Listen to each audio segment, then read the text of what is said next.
Hello, welcome to today's episode of Juicing the Numbers, your statistics in sports podcast. I'm your host, Joshua Tracy. And I am Corwin Heller. And it is May 24th, 9:08 p.m. here on the East Coast. Quarantine is alive and well, and our social lives are not.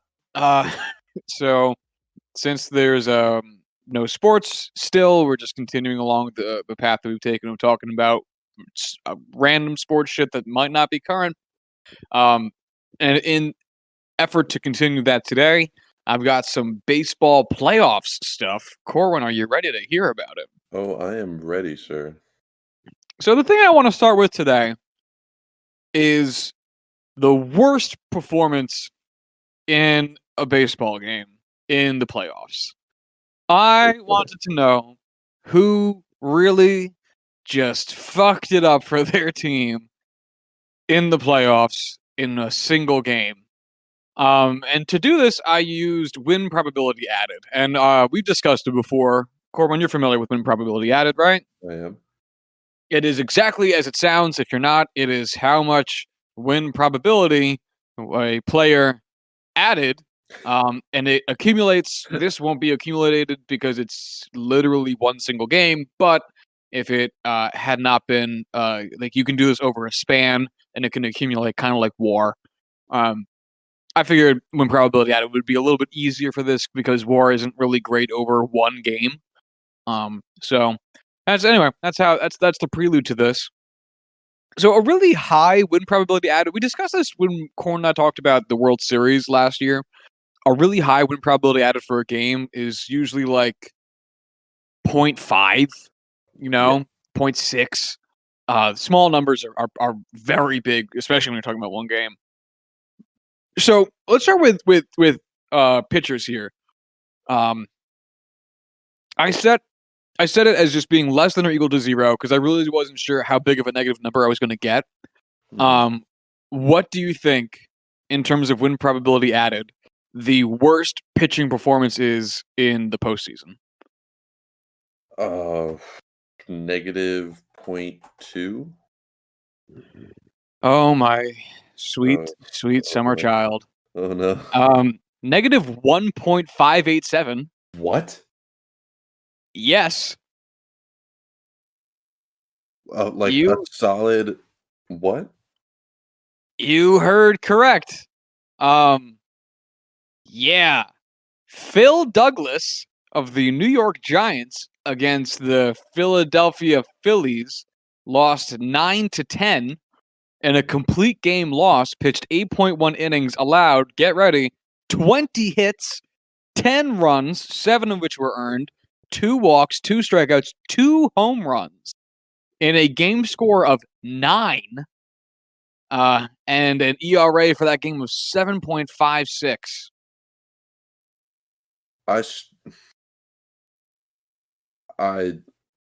It's confusing to hear, isn't it? Very much so. How, are you gonna give me the breakdown of how he fucked this up? Can I have that breakdown? So most of it really just comes from the sheer volume. So this game is from 1921. So it's not surprising that he was allowed to pitch a complete game while allowing 20 hits. I mean, it's a little bit surprising because that seems, despite the era, fucking egregious. But you can at least understand it better given the era. So the thing with game score, which seems to be mostly how this is judged, is there's not a lot of benefit towards accumulating innings unless you prevent runs and damage. You get, basically, you start off with 50 points as a baseline, and then you get points added on to your game score based on how many innings you pitch, which there's a small scale to it, and how many strikeouts you get, because those are the two best things you can do. Get outs and get, more specifically, strikeouts. And you lose points for allowing walks, hits, and earned runs. And this dude allowed, between walks and hits combined, 22 base runners, which is just bananas, and is negative 22 points on its own, and allowed 7 earned runs, which is negative, I think, 2 points per?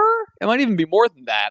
And so that's at least negative 14 points. I think it's actually 3 points lost per earned run. So it's actually probably more like negative 21, which is just ugly. And no one stopped him. No one was like, Phil, what the fuck you doing? Get out of there. And just let this man suffer. That's something where, like, if I was that athlete in this situation, just having that awful of, like, historically awful of a performance, I don't know how I'd recover from that long term. Like, Oh, you wouldn't.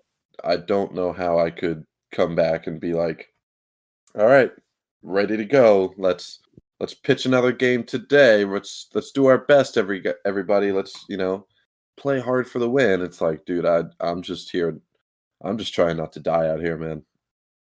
So real quick, I actually had forgot to set playoffs as a requirement for this. So this actually isn't a playoff game, but I didn't realize that at first because the game's from October 1st, and it's not a playoff game. Interesting.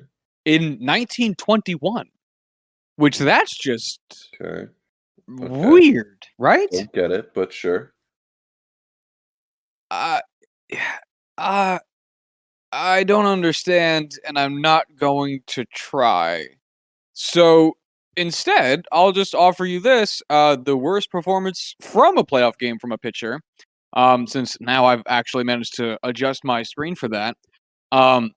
There's a few way more recent selections up here. So it's still not good. Our boy Ron Reed, pitching for the Philadelphia Phillies against the Cincinnati Reds in a 6-7 loss, had a win probability added of negative 0.937, which is real bad. Christ. He did so. He pitched 2 innings, 5 hits, 4 runs, all of them earned, 1 walk, 1 strikeout, 2 home runs. And that is not a well pitched game right there, my friend. I'll tell you that. Certainly blew that NLCS Game 3. But does the name Jose Valverde mean anything to you? Not even a little. Our boy Jose Valverde pitched this gem in 2012, so very recently for the Detroit Tigers. He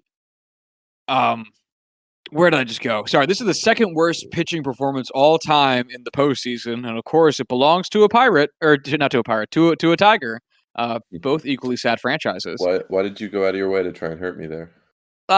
Because you deserve it. Touche. 0.2 innings pitched, 4 hits, 3 runs, all of them earned, no walks, 1 strikeout, an ERA in that game of 40.5, and a win probability added of negative 0.9515. Oof. Not a great game.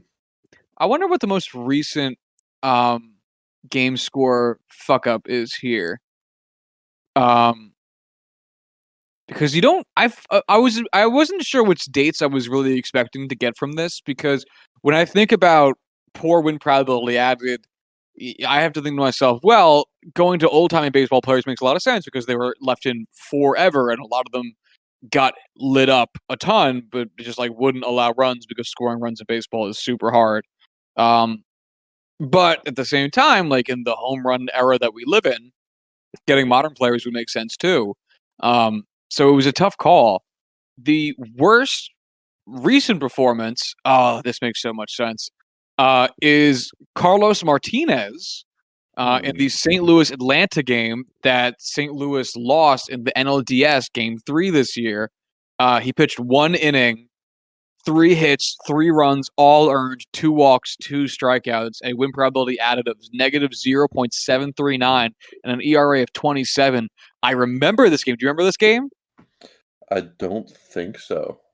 This was the game where Carlos Martinez was talking like a ton of shit as the closer for the St. Louis Cardinals, and then proceeded to immediately get lit the fuck up. I remember that happening. I don't think I can like vividly remember the game itself. I can appreciate that, but it is I remember him getting absolutely fucking roasted for this. Because I think I'm trying to remember, and I can look it up. Yeah, I can look it up. I can click on this link right here. My cursor's over it. I can look at it easy as pie, and I'm not gonna do it. If I recall correctly, he got like the first out, and then like just talked like a fuck ton of shit, and then just got absolutely decimated. I'm now going to look at it. He got the first out. He got Colton Wong to ground out, and then, oh no, wait, am I looking at the right spot? No, here it is. Okay, I got it. No, this is bad. So he comes into the game. He immediately allows on an 0-1 pitch a double to Josh Donaldson, and then he strikes out Nick Markakis. So there's one out. Then he strikes out Adeiny Echeverria.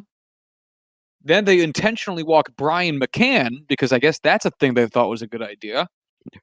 And then Dansby Swanson hits a double to score one run, and then Adam Duvall singles to score two more runs, and then he walks Ronald Acuna and lines out Ozzie Albies to end the inning. Anyway, not a good outing. And Carlos Martinez, I remember coming off as a total bitch for that. So there you go. Yeah, that happens. Yeah, he sucks. I hate that like he has fallen off a complete cliff because I had just started getting into like fantasy baseball and like actually watching baseball when he was still like a really hyped guy. And he's just kind of taking a little cliff dive lately.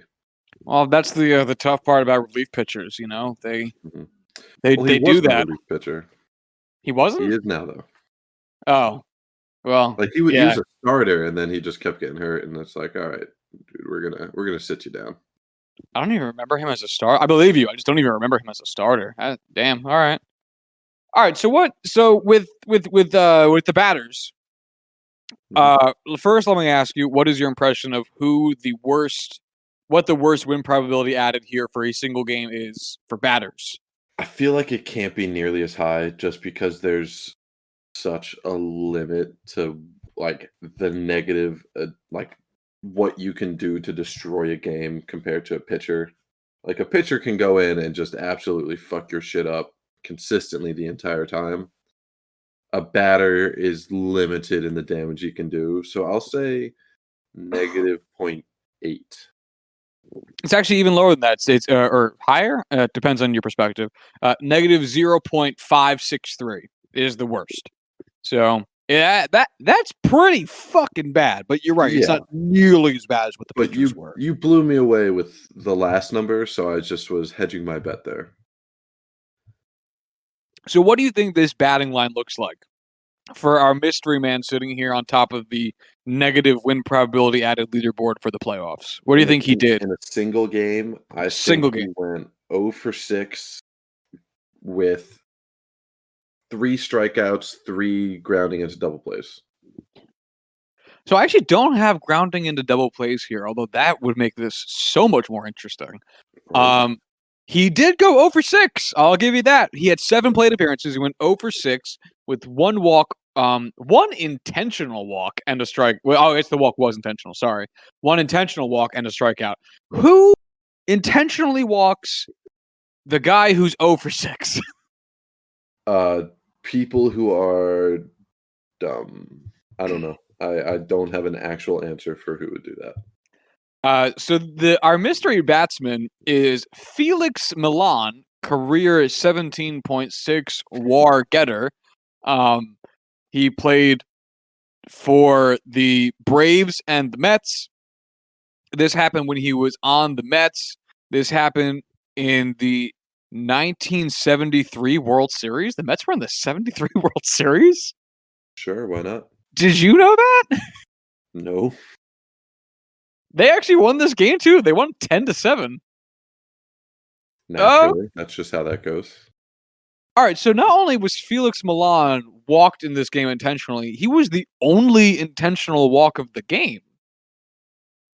Again, sure, why not? What happened? I Asking the wrong dude over here. He's also involved in 2 of the top 5 plays by win probability added. In one, he uh, hit into a double play, and then the other one, he hit a pop fly. Oh, Felix. Oh, Felix. Wow, Willie Mays was in this World Series. Holy shit. Jesus. That What? must have been a fun series. Yo, seriously, what the fuck is the 1973 World Series? Oh my god. Oh, actually, you know what makes this even more interesting is Felix Milan was the second batter in the Mets lineup and went 0 for 6. Uh, That makes it so much worse that he was intentionally walked though, right? yeah, like that's not something where I know like analytics we can dig into like, oh, you shouldn't do those kind of things. That's just not smart. But like even without the analytics side of this, that just seems like such a waste. He's the exact kind of guy you want to be brought up to the plate in these situations. Yeah, Like, hold on. In his 1973 stats, or here's his 1973 batting line. Ugh. Oh my god. All right, 1 second. So, his triple slash line is 290, 332, 352 for an OPS of 685, which is an OPS plus of 92, and he got MVP votes for this. because of course he did.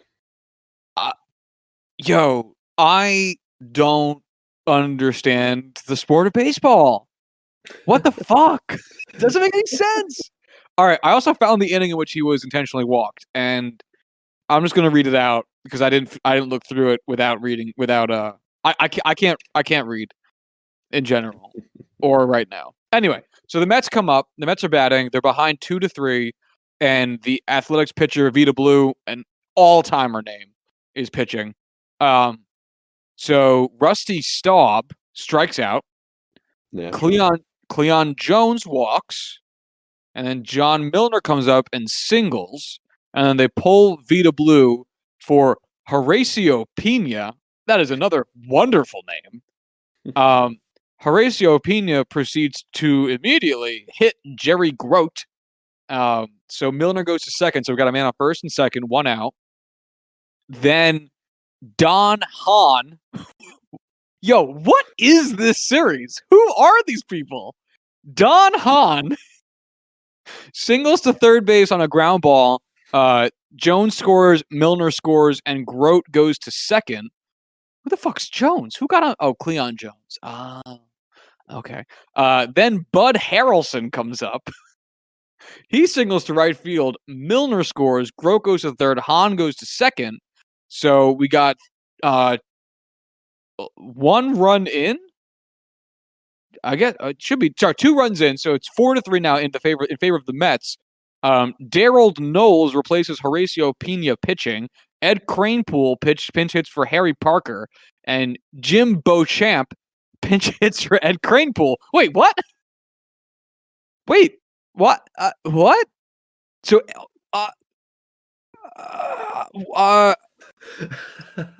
wait, what? I don't know. I'm just laughing at how your mind has melted because of this. I can't even. So, all right. So I'm gonna read it again. Daryl Knowles replaces Horacio Pena pitching and batting ninth. Okay, that makes sense. Horacio Pena faced 3 batters and fucked up all 3 of them. Ed Kranepool pinch hits for Harry Parker batting ninth. Okay, that makes sense. Jim Beauchamp pinch hits for Ed Kranepool batting ninth. Why? Why? Again, Josh, I can't answer these kinds of questions because they just don't make sense. Oh my god, I don't get it. All right. So Darren Knowles comes up to face eventually Jim Beauchamp, and who reaches on an E1 because of throw to home. Grote scores on an unearned run, no RBI. Han scores also unearned run, no RBI. Harrelson goes to third. Then Wayne Garrett comes up. He strikes out looking. So there's 2 outs now. And there's a man on third. And so far, 4 runs have scored this inning. So then comes up our boy Felix Milan. So there's a man on third. There's 2 outs, and you're facing a man who batted .290 in the regular season, and they intentionally walk him to face Rusty Staub, who does fly out to end the inning. I mean, I guess it works out for them that's what happened. But like here you have Felix Milan, who again batted .290 for the regular season, and has come up to this is his I think third trip to the plate so far this game, and has done nothing with either of them. And how bad is Roger Staub? That's who they prefer. Rusty Staub. That's who they preferred to face. I just don't understand the gamesmanship of it, if I'm being honest with you. I mean, unless Staub is like an actually like decent hitter, walking at a guy who bats .290. I mean, .290 is a pretty decent stat line. I get why you think, oh, it's bound to happen at some point because he's been able to do it. Whatever. I can get that side of it, but if Staub's like a decent hitter in any way, that's just nuts to me. So Felix Milan, 17.6 career WAR. Rusty Staub, 45.8. In 1973, with the Mets, again, Milan's slash line, 290, 332, 353. Rusty Staub's, 279, 361, 421 for a 781 OPS and a 118 OPS plus, a full 26 points higher than Felix Milan. And I understand that OPS plus wasn't around back then, but still, it's the sentiment of the matter. Staub hit 15 home runs that year to Milan's 3. Oh my God. I mean, they're not even close. I understand that his batting average was 11 points lower, but his on base was 10 points higher and his slugging was 70 points higher. I mean, oof, God. Again, I guess it worked out, but that's just absolutely bizarre. Yeah, I mean, like I said, I don't have any actual reasons for doing this. I mean, I know baseball's different without analytics backing the stuff up, so whatever. Truly. I want to know who has the most home runs in a negative win probability added game. What do you think the most home runs is in a negative win probability added game in the playoffs? 0. You're close. It's 1. So it's only been done 3 times. Brian McCann in 2005, which I completely forgot he played that long. Mike Schmidt in 1980 and Greg Nettles in 1980. Brian McCann's stat line for Game 4 of the NLDS as a member of the Atlanta Braves against the Houston Astros in a 6-7 loss. 8 plate appearances, 8 at bats, 1 run, 1 hit, a home run, an RBI, 4 strikeouts. A negative 0.457 win probability added. Yeah, I mean, it's one of those things where you got to be real bad. I would love to see the difference in that value if you change that home run to like a strikeout or a flyout, whatever it may be, just to see like how bad their game actually was, where even a home run can't save them. Well, interestingly enough, Also, I mean, it could just be like where they're losing so much that the run doesn't really add anything at all. well, it was a one-run game, so I'd have to imagine that if he had, I'm sure that there was. I don't feel like going through the log of this game like I did with the last one, but I bet if Yeah. we looked that he came up with a guy on at some point and fucked it up. Yeah. As that always seems to be the case with a guy in a slump coming up in an important situation with a man on base. But fucking oh well.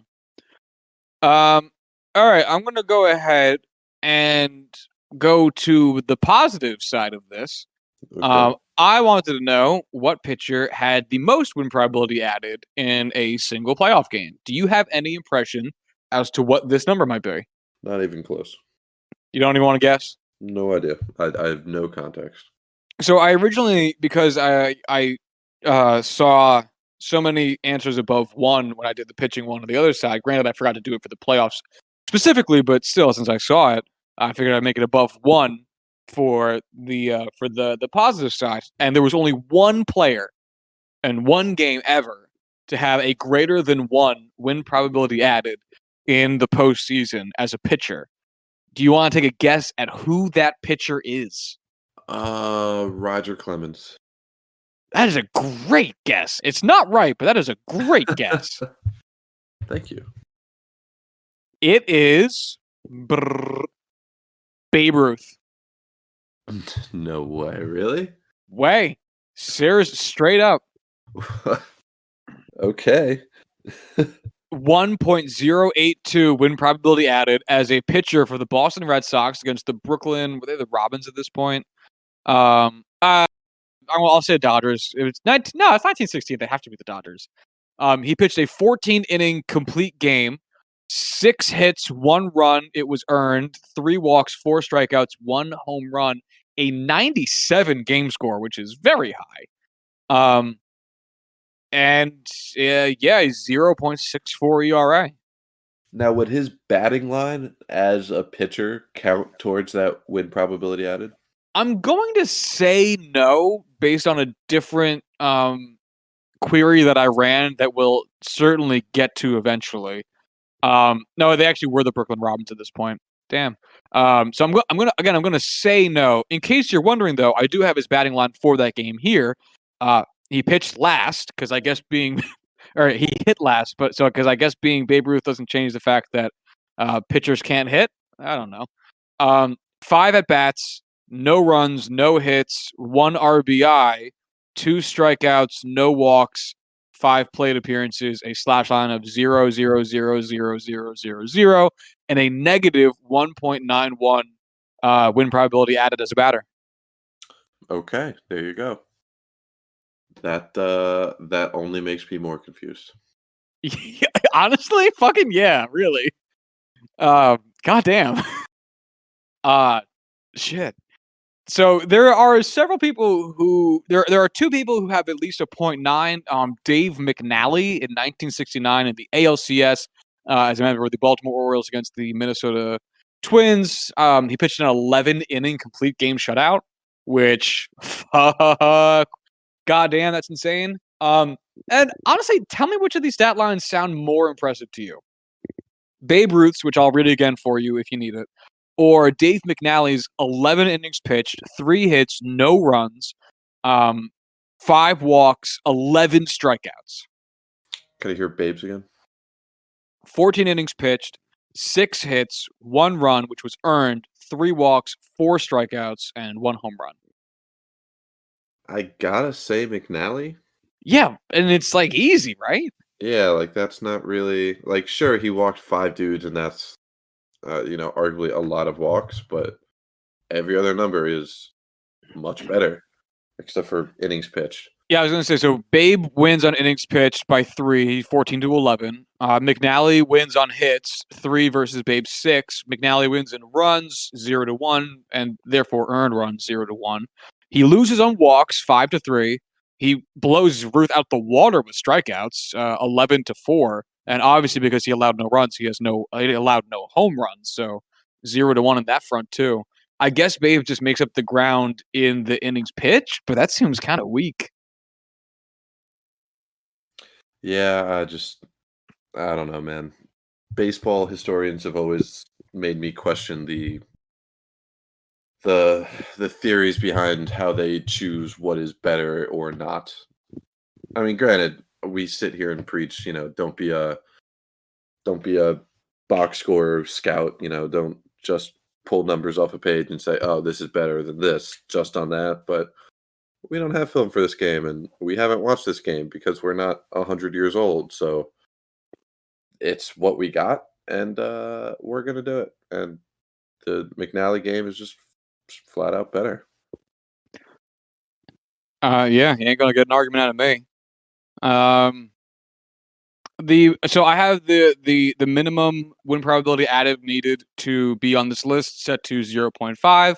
A few people who have recently done this in one game, Max Scherzer in this most recent postseason in the NLCS Game 2, when they beat St. Louis. Also, Anibal Sanchez in NLCS Game 1 against St. Louis this past year. Both of them got over a 0.5 win probability added. Also recently, Justin Verlander in the 2017 ALCS, Steven Strasburg in the 2017 NLDS, John Lester in the 2016 NLDS, Madison Bumgarner in the 2016 World Series. And then there's more. I could keep going on for forever. There's plenty of Madison Bumgarner on this list. Yusmeiro Petit makes a weird appearance on this list. I see Tim Lincecum down there, which is kind of cool. Mark Burrell.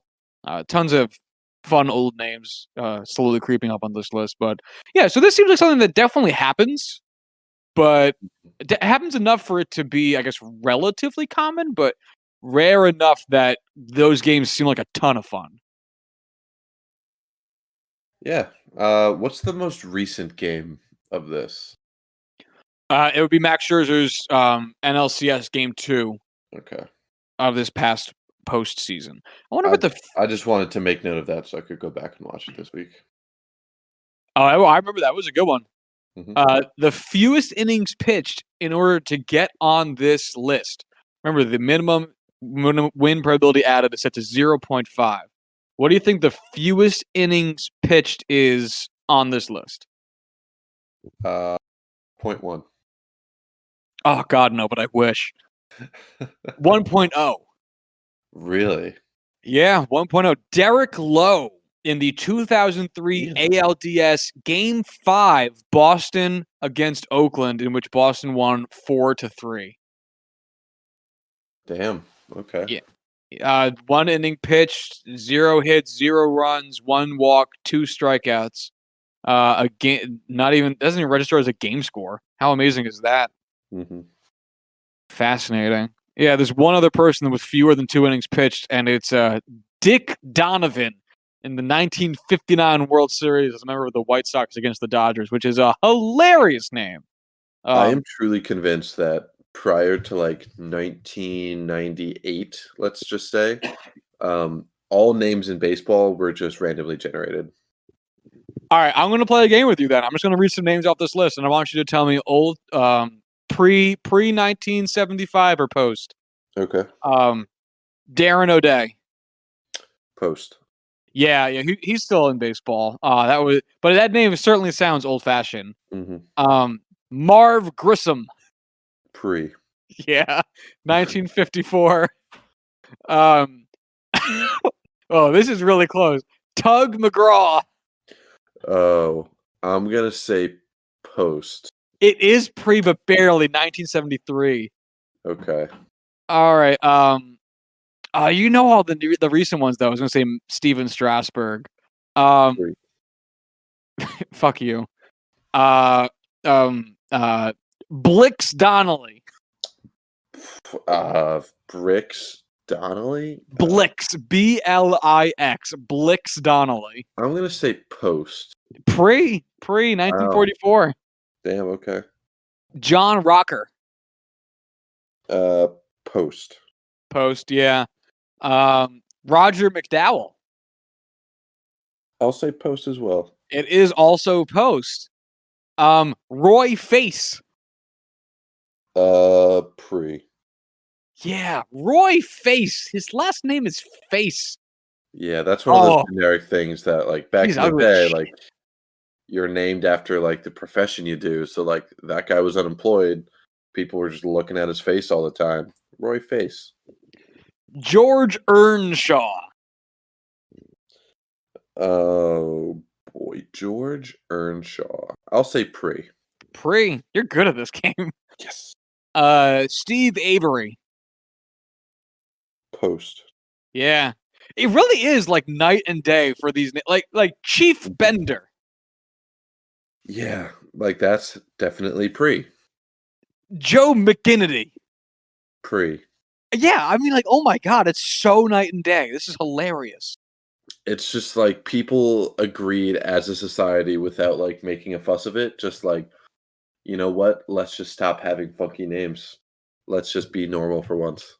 Ooh, so now this is interesting in a total aside, but I just saw the name Bill James, and there is a baseball player named Bill James. Who do you think is better, Bill James, the old timey pitcher, or Bill James, the sabermetrician? Without Uh, knowing anything about Bill James, the pitcher, who's better at baseball? who's better at whatever they did?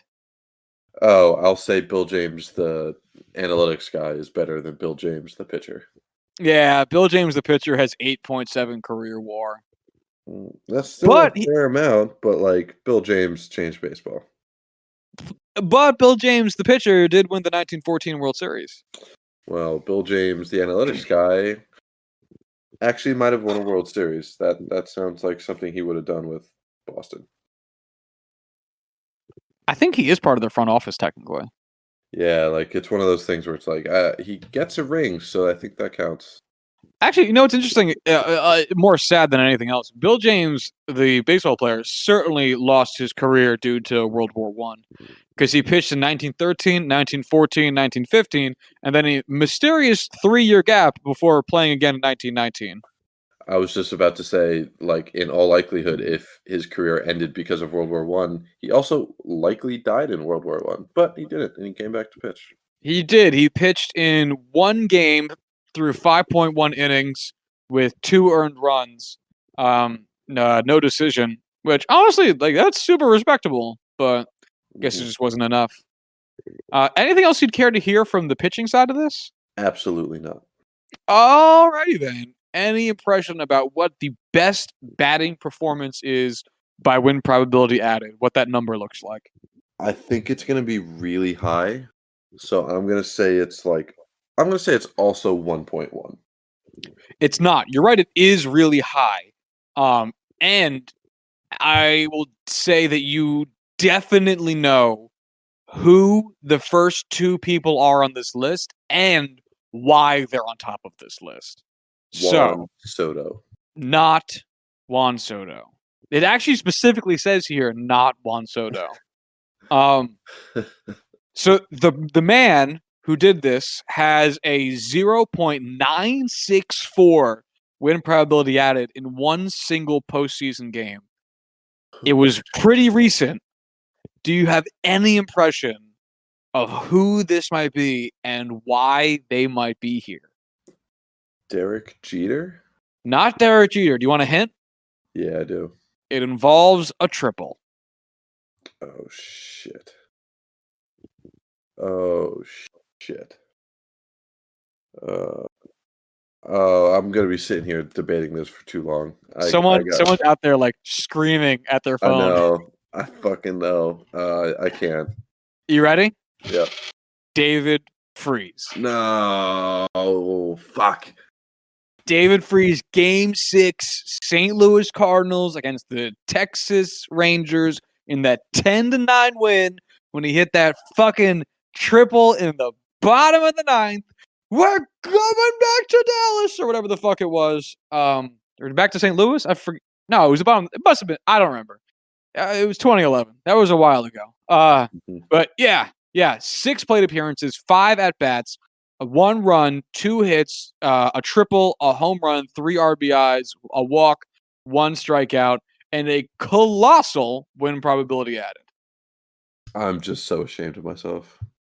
All right, now the second guy, again, you definitely know who this is, and you definitely know why they get this very high 0.87 win probability added, but this might be a little bit trickier. It's from the 80s. Ooh. And it was from an all California World Series. Involved a very famous home run. Do you know who this is? The 80s. I'm gonna go. Was Keith Hernandez playing for the Dodgers yet in the 80s? Keith Hernandez. No, I don't. Oh, was he? Okay. Well, I assume it's not Keith Hernandez then. Sorry, no, it is not. Shit. You had the team right though. Oh, okay. So it's the Dodgers. Mookie Betts. Suck a dick. You I give got up. nothing. Yeah. Kirk Gibson. Damn. So for anyone unaware, in the World Series, Game 1 actually, I always forget it was Game 1. The Dodgers are down against Oakland, and Oakland has their closer in, who at the time was fucking. Oh, I want to do this without looking. God damn it, Dennis Eckersley. And Kirk Gibson didn't play in the game because he had a hurt leg, a bum hip. I think it was a bum hip. Something was wrong with his hip.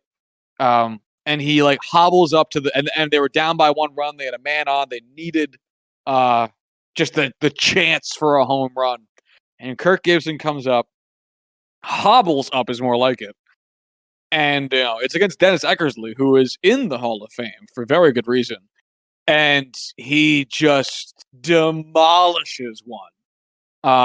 Wins the game for the Dodgers.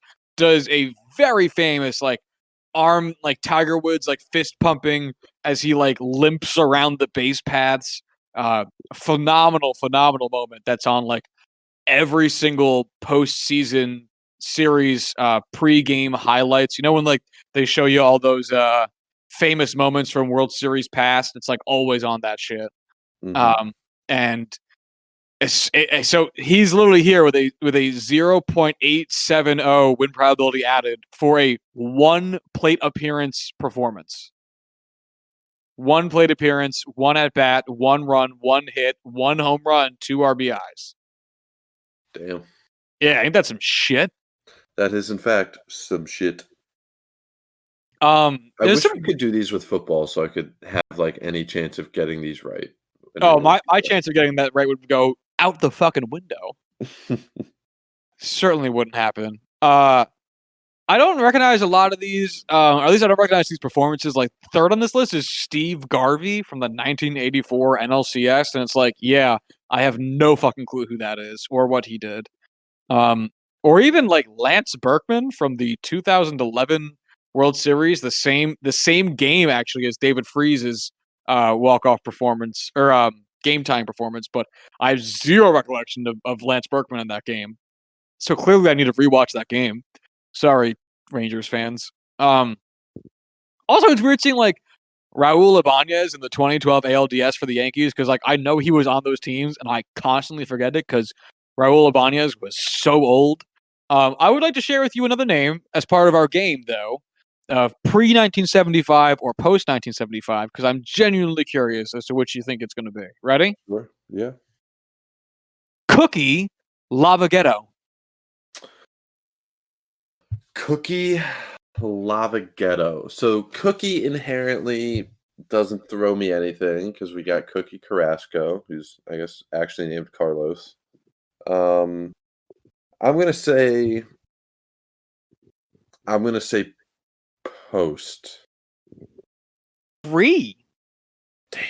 I also would have guessed Post though because those kinds of more whimsical names Mm-hmm. feel much more modern. But Cookie Lavagetto played from 1934 as a Pittsburgh Pirate until 1947 as a member of whatever team Brooklyn was called at that point, barring 4 years from military service for World War II. He had 12.2 career WAR and was a 4-time All-Star. And his actual name is Harry Arthur Lavagetto, and somehow got nicknamed Cookie and I want to know why, but I don't know how to find it. I don't care enough to dig it up. So Touche. there you go. All right, what do you think the most home runs is on this leaderboard? Again, the minimum required win probability added to be on this is also 0.5. So who do you think got the most home runs? And what at least what do you think that number is? I'll say 3 home runs. Wow, nail on the fucking head. It is Yeah. 3. Done by Adam Kennedy Sure. for Anaheim in 2002 in the ALCS win in Game 5 against Minnesota, a 13-5 butt fucking in Game 5. God damn how much it must absolutely suck to be a Minnesota Twins fan. They never win, and when they don't win, it's really bad. At least they'll always have Joe Mauer. Yeah, they can really rest their laurels on the successful runs that franchise had during his tenure there. Oh wait, I don't know. Is there anything you particularly care to hear from this list? No, I'm okay. Who do you think has the most stolen bases? Ichiro Suzuki. Alex Rodriguez What? stole 2 bases in one game in the 2004 ALDS as a member of the New York Yankees. And do you want to guess what team it was against? The New York Yankees? No, it was for the Yankees. Yeah, like it was a scrimmage. Boston Red Sox. The Minnesota Twins. Oh shit. That was a toss up and It's always against, especially those era Yankees. It's always against the Twins. Anyway, yeah, 2 stolen bases, six at bats, 6 plate appearances, 4 at bats, a run, 2 hits, 2 doubles, 2 walks, 2 stolen bases. That's a lot of twos. 0.617 win probability they added. Really, real quick, did you know that Larry Walker played for St. Louis? Because I don't realize that. Larry Walker? No. Yeah, because he is here with a 600 win probability added as a member of the St. Louis Cardinals in the 2004 World Series against Boston. And That makes me like Larry Walker less. he had 1.5 seasons with St. Louis, which I'm sure we talked about because we talked about him a lot when he was up for the most recent round of Hall of Fame voting. But I don't recall that tidbit at all. Yeah, I don't either. All right. I have one final thing, and then I am all out of super fun and juicy baseball stats. It is still win probability added, just because I was curious, but just all-time career regular season win probability added. Let's start with pitchers, because I think we've been starting with pitchers. Who do you think has the most career win probability added? I will say, oh man, Greg Maddux. An excellent choice. Number 3 on this list. Okay. I'll go with Roger Clemens, who I guessed earlier. Again, an excellent guess. Number 2 on this list. Oh man. I have to give it to you because I would have never, give me 10,000 guesses, never would have guessed who this is. You ready? Yeah. So just for reference, Greg Maddux, 59.455 win probability added for his career. Roger Clemens, I'm just going to round at this point, 77.7 win probability added for his career. Lefty Grove sits at the top of this list with just under an 82 win probability added. Yeah, I don't know who that person is. Now, don't get me wrong, Lefty Grove, Hall of Fame pitcher, 106.7 career WAR, MVP, 2-time Triple Crown winner, 9-time ERA title winner, or holder, getter, 6-time All-Star, and 2-time World Series champion. Played for 17 years. Like, going through his base reference page, tons of black ink, like phenomenal baseball player, but not one of the dudes that sticks out the way that like the two dudes you named do. I don't have a good reason why. I mean, he has over 100 career WAR, and that's like pretty hard to do. But still, just so odd, right? Mm-hmm. Very much so. So number 4 on this list is Warren Spahn, Okay. famous left-handed pitcher, often considered one like the top 3 dudes up there with Randy Johnson and the like. Number 5 is a relief pitcher. Wow. Is it Mariano? It is Mariano Rivera with 56.591 win probability added, only 3 fewer than Greg Maddux. I mean, it's Mariano, so I get it. Ain't that some shit? Yeah, like he's just that good. And he Like and they he said did when he it got that in the much. Hall of Fame, like he's the only guy who is unequivocally the best player at his position in history. Like no debate. Yeah, it has him just ahead of guys like Pedro Martinez at number 6, Tom Seaver at number 6, Pedro Martinez at number 7, Randy Johnson at number 8. It's ridiculous. Yeah, the number of games played he has sticks out like a sore thumb here as well. Warren Spahn 750, Tom Seaver 656, Mariano Rivera 1115. Hmm. Game started 10. I'm surprised it's that many. Wait, he started 10 games in his career? Yeah, I have zero recollection. Those must be from like really early in his career when he was, because that he comes from that era when like all pitchers were trying to be starters and then Mhm. got put in the bullpen later on. Right. Yeah, literally all 10 starts are from his rookie year. Makes sense. Yeah, he went 5-3, 5.51 ERA, 19 games, 10 starts, 2 games finished, 67 innings pitched. Nothing here looks good. And then the next, and an ERA plus of 84, which is not good. ERA plus is the same thing as OPS plus in terms of reading it. The next season in the bullpen, 240 ERA plus, 3rd place Cy Young finish, 12th place MVP finish. Yeah, nice little turnaround there. Yeah, Gotta yeah, say. some would say. God, I love Mariano Rivera and his insane looking stats page so much. God damn. Yeah, he is the all-time record holder for games finished, saves, and ERA plus. Because it's Mo. He is crazy like that. God damn it. Anything you care to hear? Any pitchers you want to hear to see how high they are on this list, or do you want to move to the batting side? Let's go to batting. All right. Who do you think has the most win probability added of all the batters in baseball history? I'm gonna say that Babe Ruth and Barry Bonds are 1 and 2, with Ted Williams there at 3. You hit the nail on the head for most of it. Barry Bonds is number 1 with 127.6. Babe Ruth is second with 104.5. Ted Williams is fourth at Damn it! 102. There is someone just ever so close, far ahead of him, ever so near to him, but ahead of him at number 3. Would you like to wager a guess? Lou Gehrig. Another sterling guess. He's sitting there at number 7. It is Willie Can I get Mays. one? Oh, okay. Oh, I'm Well, sorry. that would have been like my 5th guess, but yeah.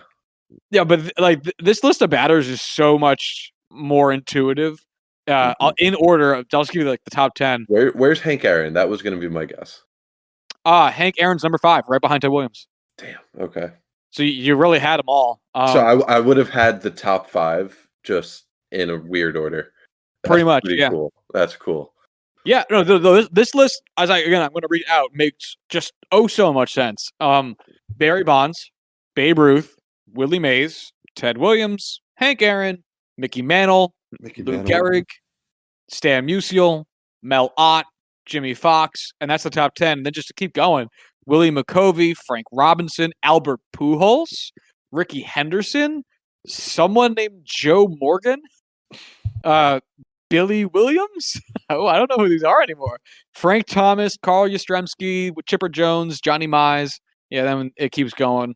Who do you think Joe Morgan? Oh no, we talked about Joe Morgan before. That's right. This is the guy who played for Cincinnati with 100 career WAR, who's in the Hall of Fame, 2-time MVP, 2-time World Series, 10-time All-Star, All-Star MVP, 5-time Gold Glove, Silver Slugger, and 2-time Major League Player of the Year, who played for 22 years, and just like was never bad. And neither of us ever heard of him. Yeah, yeah. He had 100.5 career WAR. He broke 10 WAR one time when he had 11 WAR in 1975. He was part of the Big Red Machine in Cincinnati. He he was either like far above 5 WAR or like not close to it. He had his career in the 70s is nuts. From 1972 to 1976, here's his WAR by season. Ready? 9.3, 9.3, 8.6, 11, 9.6. Which is a ridiculous 4-year stretch. In those 4 years, he accumulated 47.8 WAR, which is nearly half of his WAR. And then outside of that, he had a very good career. But I guess not. I guess he just was never one of those dudes, which again makes sense in a 22-year career and have it spread out like that. Then who the fuck's Billy Williams? He's in the Hall of Fame. I have no idea who it is though. Yeah, I'm not even gonna read out his stats page. His stats page is very good. There you go. Any players are interested in finding out where they are on the all-time batter win probability added leaderboard? Mike Trout. Ooh, now that is an interesting question. Let's look for the fish man. He is number 60 on this list, 42.95 career win probability added. That puts him just below Rafael Palmeiro and just above Reggie Smith. He's below a few notable names that are just above him. Edgar Martinez at 44.3, Vlad Guerrero Sr. at 45.3, Rod Carew at 45.2, Ken Griffey Jr. at 46.6. Jason Giambi and Roberto Clemente very close to each other there at 48.3 and 48.75 respectively. Joey Votto is higher than Mike Trout, 50. Yeah. Yeah, the Votto. That's the god. Anyone else you want to hear their position? Roberto Clemente. I just read his 48.75. I missed that, and I am sorry. I forgive you. Yeah. Yeah. Let me just actually make this active players only so we can see if there's anyone active above Mike Trout. I can't imagine there is. Oh, there are. Joey Votto, no shit. I just read his name. Albert Pujols and Miguel Cabrera are also ahead of Mike Trout, which makes intuitive sense. They've been playing for longer than he has. This is a boring list. The top 10 is Albert Pujols, Miguel Cabrera, Joey Votto, Mike Trout, Paul Goldschmidt, Ryan Braun, Andrew McCutchen, Freddie Freeman, Anthony Rizzo, and Bryce Harper. And Giancarlo Stanton at number 11. But yeah, this list is whatever. Yeah, that's all I got, really. Anything else you wanted to hear about with any of these baseball stat pages? Not particularly. But there is one more thing I'd like to talk about before we close out today. Let it rip. Did you watch any of the match today? I did not. So the match was Tiger Woods and Peyton Manning playing off against Phil Mickelson and Tom Brady. Did you see any of the highlights, any of the quips, or are you blind to this? Totally blind. I fell asleep today. Understandable. Basically, what I'll just come down to is Brady hit probably 2 of the best shots in the entire match, but was so unbearably awful for the rest of the round, that he sank a terrific round by Phil Mickelson. Peyton Manning, very clearly the better golfer than Tom Brady, who got very flustered. It was very, very enjoyable to watch. How long was it? A couple of hours, they had a rain delay, but, like, just listening to, like, all these guys just drive around in golf carts, shoot the breeze, hear pro golfer, announcers and pro golfers just kinda chat and be like, "Yeah, this is what's going on, it's cool, haha." It was, really fun and just, like, super casual and exactly what I hoped.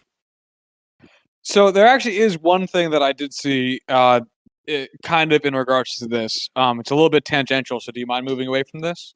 Or is Totally there anything fine. else you wanted to say? Nope, I'm good. So Eli Manning joined Twitter, um, and I don't follow him, but all of his tweets are like in my feed now. I guess Mhm. because people I follow him. Um, but have you seen any of his tweets since he joined? I've seen a handful, but I also do not follow him.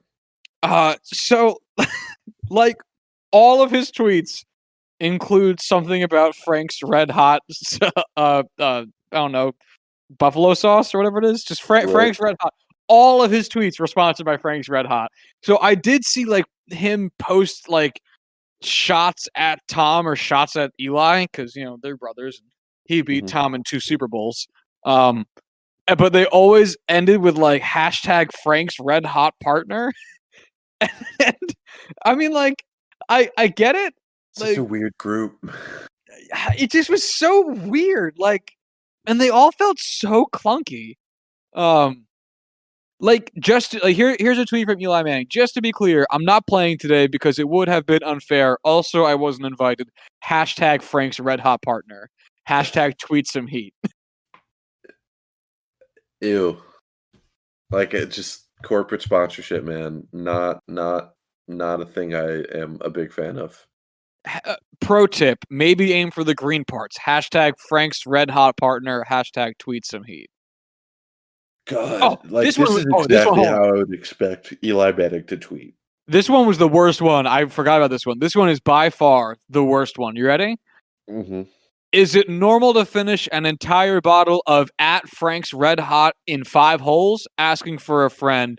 Hashtag Frank's Red Hot partner. Hashtag tweet some heat. Oh, that sounds so dirty.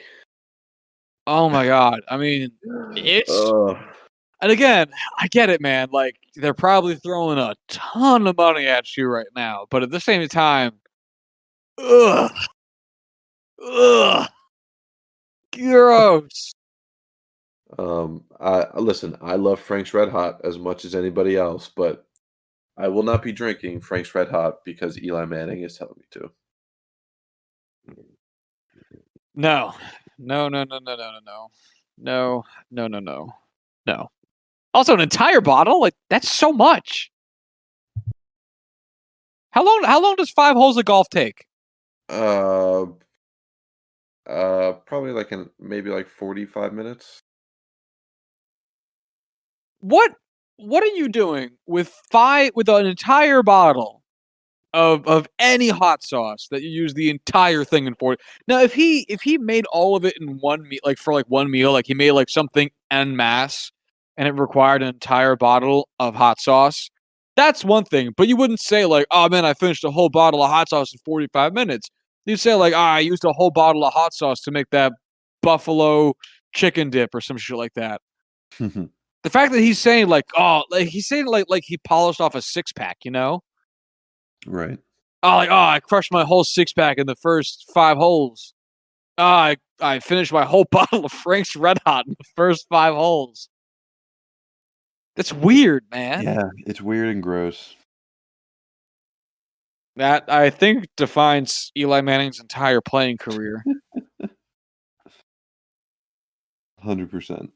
slash his Hall of Fame induction speech.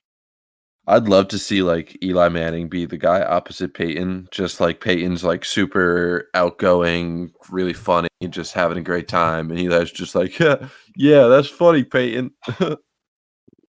I hope that Eli Manning's eventual Hall of Fame speech is also sponsored by Frank's Red Hot. Oh, I'd love that so much. It's just one big commercial for Frank's Red Hot. I could not have been here today without the support of my coaches, my friends, my teammates, and Frank's Red Hot buffalo sauce. They made me the man I am today. Thank you. Oh man, that was inspiring. Thanks, Frank's Red Hot. I remember when I was about to win the Super Bowl, it was the fourth quarter, and I needed a little pep in my step, and my coach took some Frank's Red Hot, and it made me feel a lot better. And I threw that pass to David Tyree, and it was all because Frank's Red Hot. So thank you, Frank's Red Hot. This is a truly awful tangent we found ourselves on. I'm kind of proud of it. Nothing beats the Mike Trout Golden Toilet one. Oh, absolutely. That was one of my favorite ones we did. That was probably the best episode we've ever done. I think about it every now and then. What glory that was. But anyway, I have nothing left to talk about today. Nothing in sports news.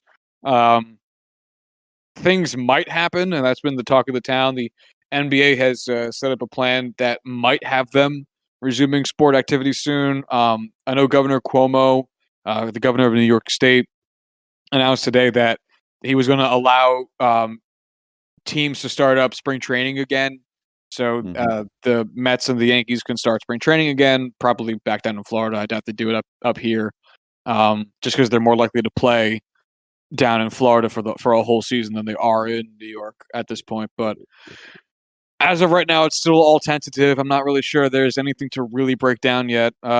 Is there anything that you can think of that I'm not thinking of at the moment? Carlos Hyde signed a deal with the Seahawks. Is this a groundbreaking signing? I don't think it's groundbreaking. I hope it can do for Russell Wilson what the more complete Packers team has done for Aaron Rodgers, and that, my God, they cannot expect him to keep being what he is going forward. Not as a dig at Russell Wilson, just it's not fair to expect that of a quarterback for many, many seasons. So this is by far the best running back they've had since Marshawn Lynch, but I don't know if that's going to be the thing that makes or breaks Seattle. Yeah, I don't think it had really much. The real question is about Frank Gore signing with the Jets and how that is going to win us the Super Bowl this year. I mean, he's the best running back that they've had in the history of ever, so I think they win Super Bowl this year. I don't understand how you can think that the Jets having Frank Gore is not going to lead them to the Super Bowl. It's an indefensible position. Mm-hmm. I mean, he's Frank Gore on the Jets now, and that's how you win Super Bowls. You know what? You're making these points, and I just can't disagree with them. These are salient points, my friend. This is sports. All right, we need to go. I have nothing left to say today. Oh, man, my words all feel made up. All right, you good? Yes.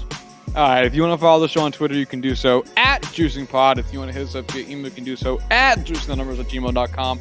Remember, Thursday's episode is still the movies episode. Corwin's pick is Collateral. My pick is the Peanut Butter Falcon.